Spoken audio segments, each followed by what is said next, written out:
शिव जी कहते हैं कार्तिक जी से और गणेश जी से कि ये बातें अपने जीवन में ज़रूर याद रखना और अभी मेरे ध्यान का समय हो गया है और मैं अंतर्ध्यान होने जा रहा हूँ।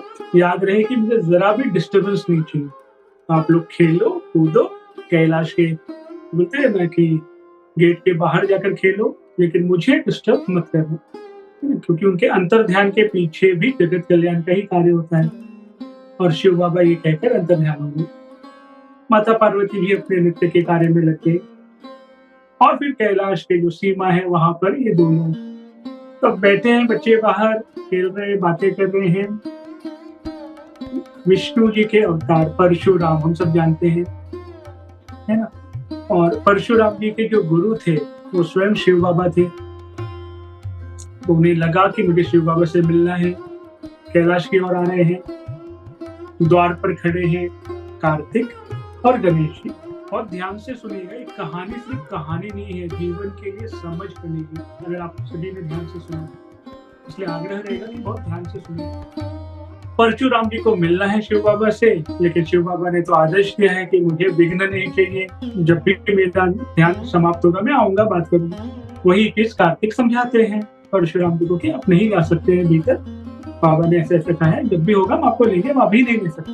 लेकिन परशुराम जी का स्वभाव ही क्रोध का था, बहुत क्रोध से कहते हैं कि नहीं, मुझे तो जाना है, मुझे अभी मिलना है।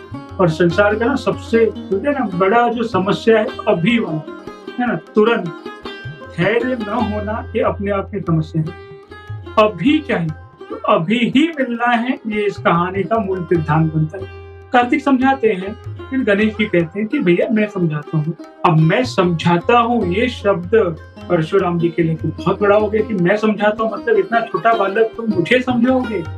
परशुराम जी बहुत क्रोधित होते हैं गणेश कि मतलब तुमने कहा ही कैसे मैं समझाता हूँ, मुझे पता है क्या करना है, मेरे वो गुरु है, मैं जाऊंगा मिलने, मुझे कोई रोक टोक नहीं है। लेकिन गणेश जी प्यार से समझाते कि नहीं, अभी शिव बाबा कुछ और काम में बिजी है, आप जरूर मिलेगा, आप हमारे साथ समय व्यतीत करिए। लेकिन जो गुस्सा था परशुराम जी का कि उनका हाथ उठ जाता है गणेश जी। अब ये देखकर कार्तिक कैसे शांत बैठे हैं, वो तुरंत अपनी तलवार निकालते और उनके फरसे पे अटैक करते। फरसा यानी जो शिव बाबा ने ही दिया हुआ था परशुराम जी को, तो फरस दिया था ना वो, और उसको तलवार से कार्तिक जी रोकते हैं। अभी दृश्य देख के गणेश जी बहुत प्रेम से कहते हैं कि भैया हम हाथ नहीं उठाएंगे, हम प्रेम से ही बात करेंगे। कार्तिक जी अपना तलवार नीचे रखते हैं और गणेश जी और विनम्रता से, प्रेम से परशुराम जी को समझाते हैं कि आप क्रोध ना करें, हम हमारे कर्तव्य का पालन कर रहे हैं। आप हमारे साथ बैठे तो सही प्रेम से, हमारी बातें प्रेम पूर्वक सुने तो सही।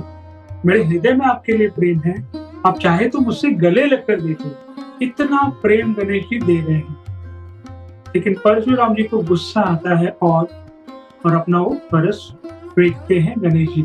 अभी फरस आ रहा है अपनी तरफ, गणेश जी को पता है कि वो जो अस्त्र है वो उन्हीं के पिताजी ने दिया है, उसे काटना या उसे रोकना अपने ही पिता का अपमान है। भले ही कार्तिक ने अपने तलवार से रोक दिया था, लेकिन गणेश जी को लगा नहीं, ये अपमान होगा। अब ये कुछ सेकंड की ही बात है ना, बहुत बड़ी विपदा है और आपको सही निर्णय लेना है और निर्णय ऐसा हो कि किसी का अपमान भी ना हो। वहां पे गणेश जी की चतुराई, समझ, भक्ति, समर्पण दिखाई देता है अपने पिता के प्रति, सत्य के प्रति। और गणेश जी क्या करते हैं, तो अपना एक दांत आगे कर लेते हैं। गणेश जी जिनके दो दांत निकले हुए थे ना, एक दांत आगे कर लेते हैं और परशुराम जी का जो फरस है एक दांत पे कट के गिर जाता है। लेकिन पीड़ा होती है, गणेश जी चिल्लाते हैं उस पीड़ा से। माँ आती है दौड़ कर के, हुआ क्या? और परशुराम जी समझ जाते हैं कि भाई कुछ तो गलत हो गया है या मुझसे कुछ तो गलत करा दिया गया। और माँ पूरे क्रोध में है। अब शिव बाबा को अपने ध्यान से बाहर आना पड़ा वहां पर, क्योंकि शिष्य पे अब बात आ गई। बच्चों पे तो बात आई थी, अब शिष्य पे बात हो गई। परशुराम जी उनके शिष्य थे। तो शिव बाबा आते हैं और पहले माँ को शांत करते हैं और कहते हैं, कार्तिक और गणेश की तरह परशुराम जी भी हमारे पुत्र ही हैं। शिष्य पुत्र समान ही होता है। तो ये बच्चों की जो होते हैं ना झगड़े हैं वो समझकर इसमें हम ना पड़े, है ना? और उसी प्रेम से वो परशुराम जी को भी समझाते हैं कि धैर्य रखना चाहिए। कोई प्रेम दे रहा है तो उसे प्रेम पूर्वक स्वीकारना भी होता है। फिर एक और ऐड करते हैं कि ये जो पूरी जो घटना हुई उसके पीछे कुछ कारण था।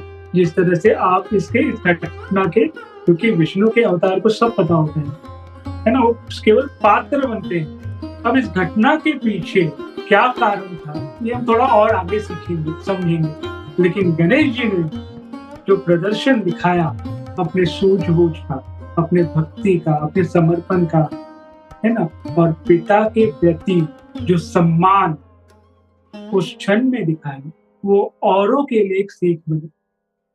ना इसलिए आज भी उन्हें एक दंत कहते हैं।